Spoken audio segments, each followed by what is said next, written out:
Assalomu alaykum hurmatli tomoshabinlar. Bugun men siz bilan juda muhim mavzuni, ya'ni pensiya islohoti va pensiyalar qanday o'sishi masalasini oddiy, tushunarli tilda batafsil tushuntirib beraman. Bu mavzu faqat hozir pensiya olayotgan insonlarga emas, balki ertaga pensiyaga chiqadigan har bir ishlayotgan fuqaroga ham bevosita tegishli.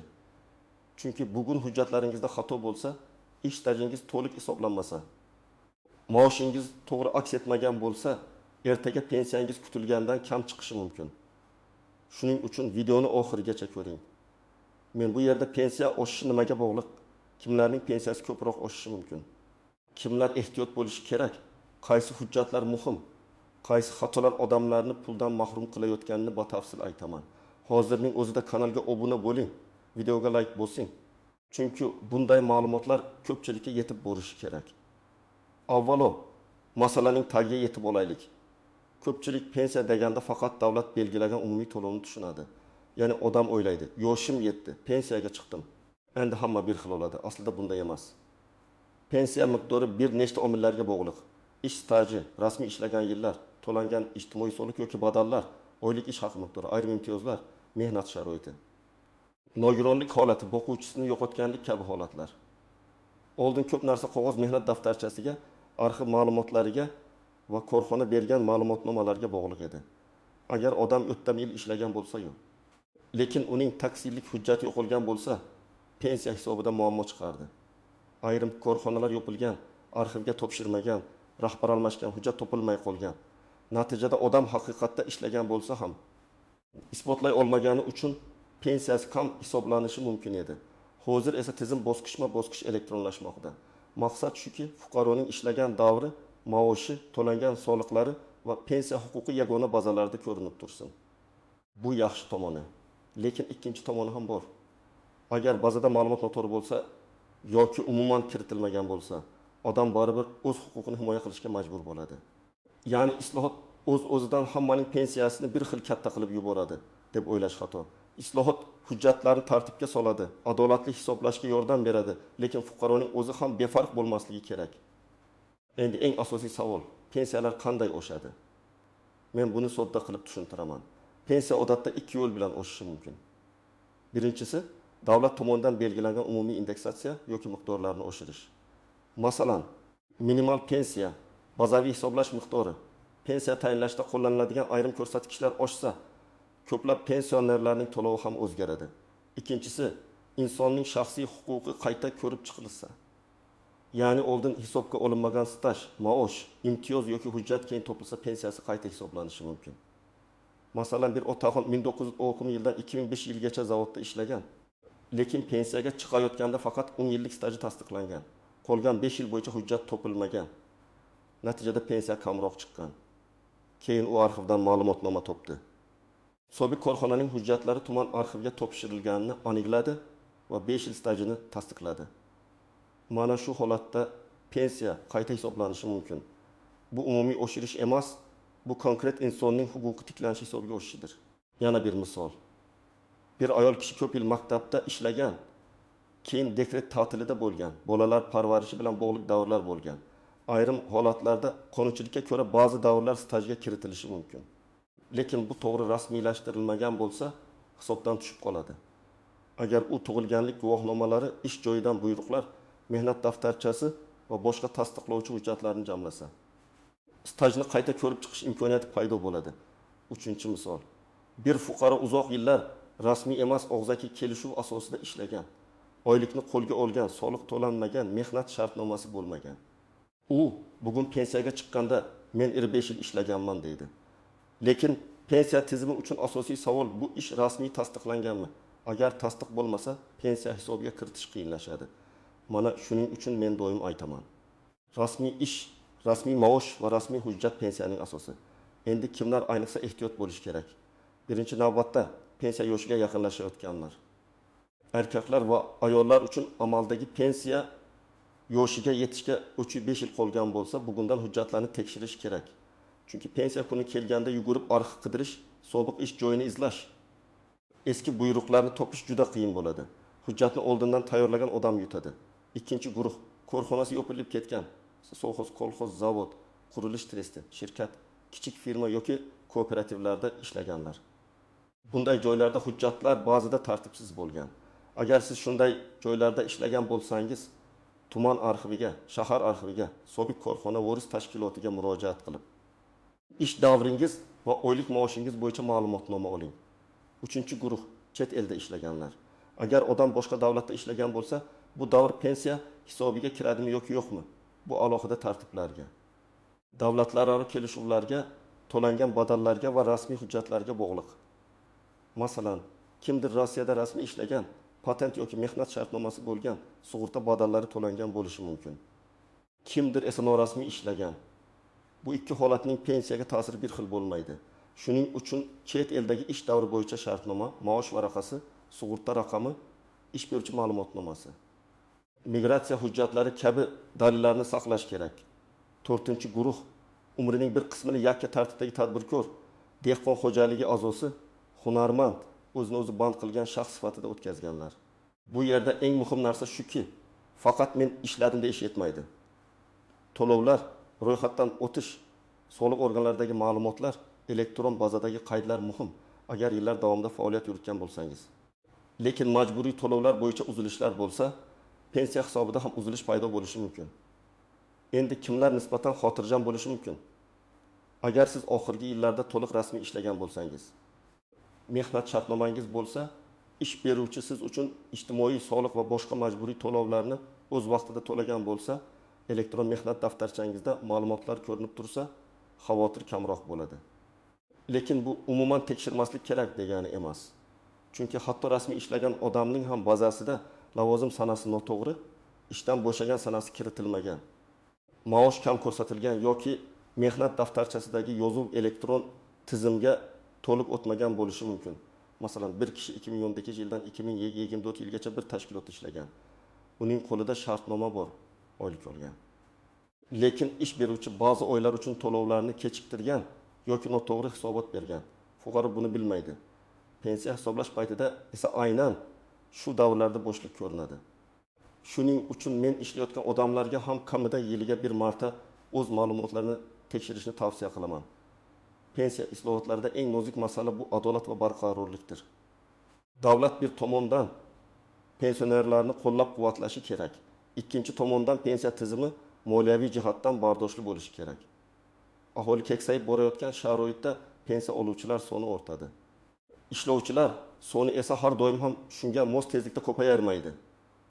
Demak, tizim shunday qurilishi kerakki, bugungi pensioner ham o'z vaqtida pulini olsin, ertangi pensioner ham ishonchli kafolatga ega bo'lsin. Shu sababli islohotlarda odatda bir necha yo'nalish bo'ladi. Birinchisi, pensiyalarni inflyatsiyaga yaqinlashtirib oshirish, ya'ni narxlar oshganda pensionerning xarid qobiliyati juda pasayib ketmasligi uchun indeksatsiya qilish.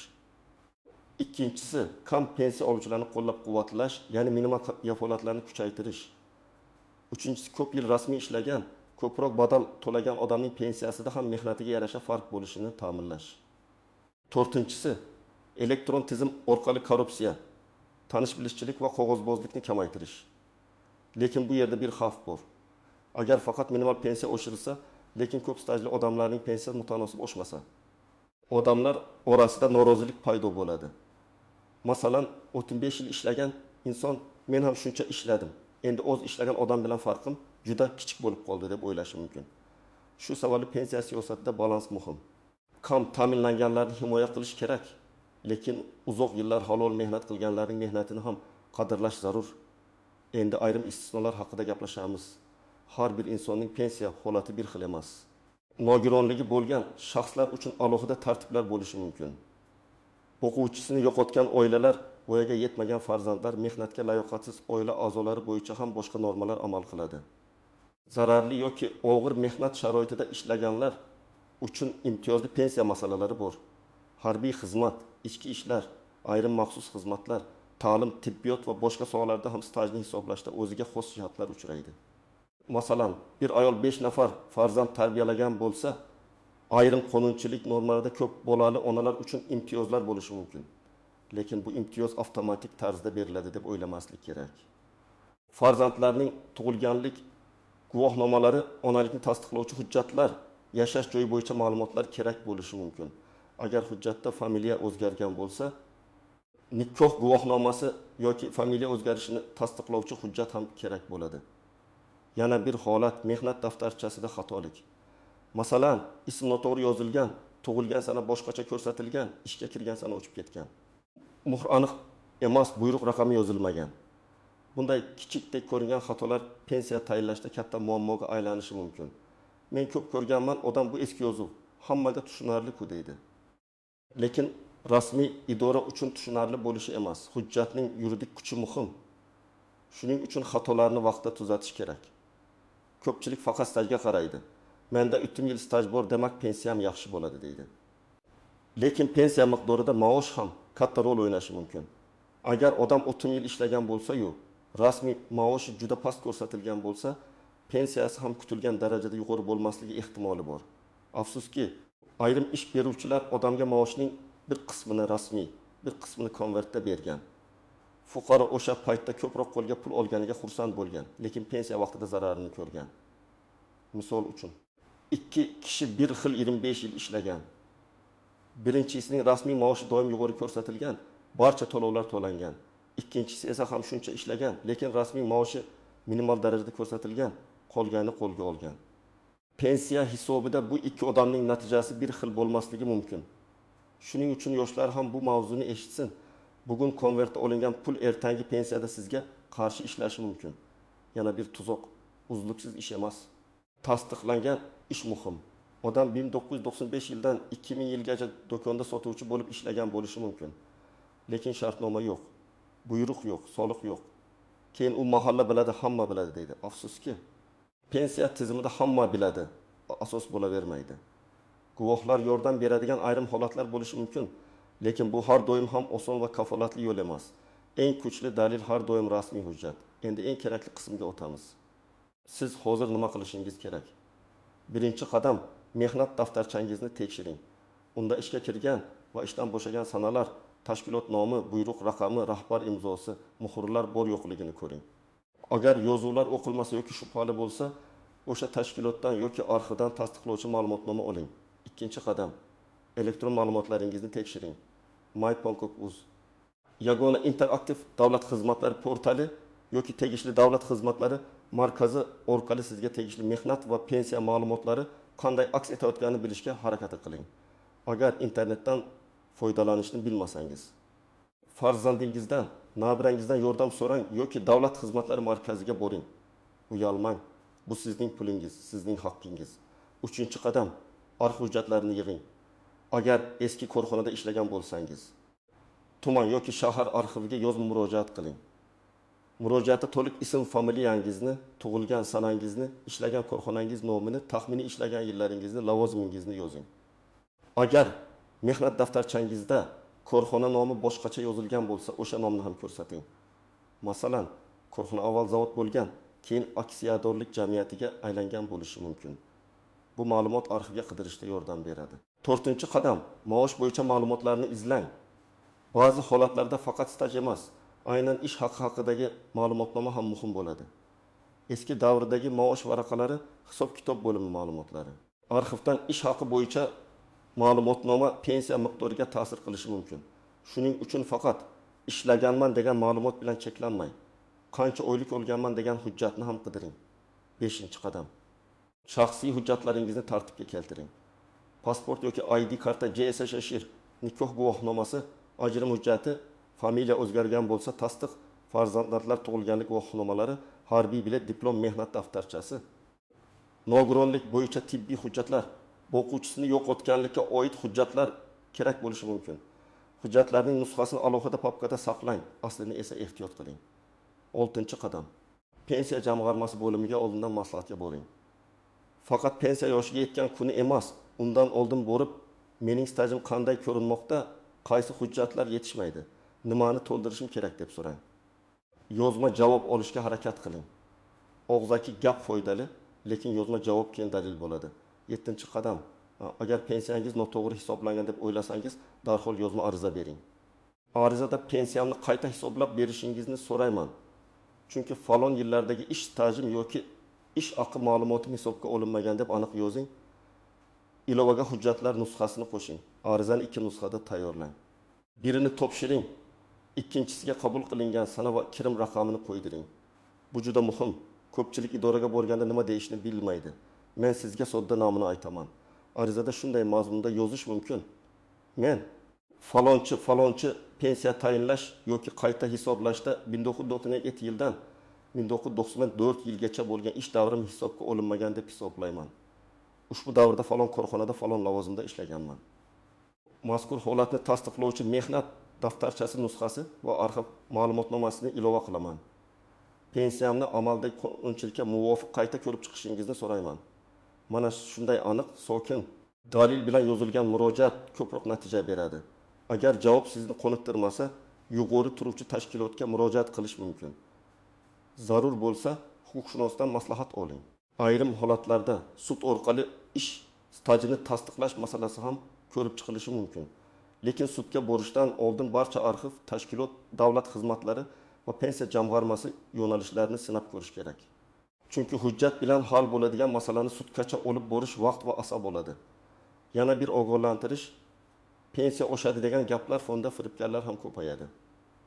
Kimdir men tanish orqali pensiyangizni 2 barobar qilib beraman deydi.